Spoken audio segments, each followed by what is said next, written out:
কাৰণ আমি অত্যন্ত দুখিত কাৰণ ইয়াত চাওক আজি এখন স্কুল এমালগেশ্যন হৈছে ইয়াত প্ৰায় ওচৰা ওচৰি 200 ছাত্ৰ ছাত্ৰী আছে তাৰ ভিতৰত আমি 3জন টিউটৰ আৰু এজন ফুল পে চেলাৰী দৰমহা থকা শিক্ষক আছে তেওঁ সদায় মানে বেমাৰৰ অজুহাত দেখুৱাই ছুটিবিলাক লৈ থাকে আমাৰ টিউটৰৰ ভিতৰত এজনক মানে বিএলও পাতি দিছে এই 200 ল'ৰা ছোৱালী মেনেজ কৰাটো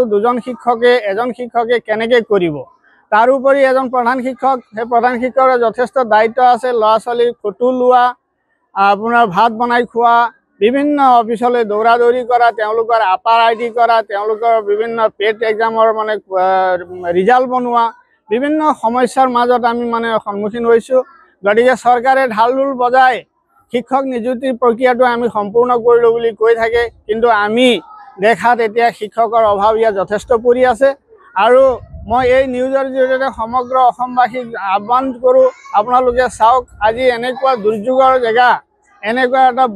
মাজুলী সদৃশ এটা দ্বীপ য'ত নেকি ৰাস্তা পদূলি নাই নদ নদীৰে আগুৰি থকা মিচিং জনজাতি লোক আছে ইয়াত যথেষ্ট ল'ৰা ছোৱালী আছে তেওঁলোকে বেলেগ স্কুলত যাবৰ কাৰণে সুবিধা নাই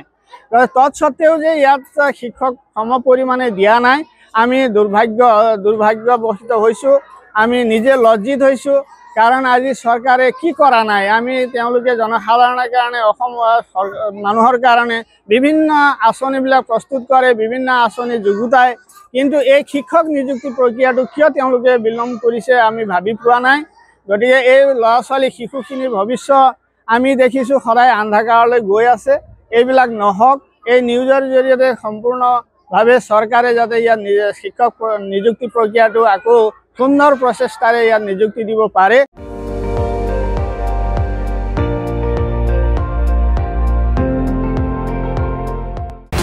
আপুনি চাই আছে ND24 সৰ্বশ্ৰেষ্ঠ নহয় সৰ্বোত্তমৰ দৌৰত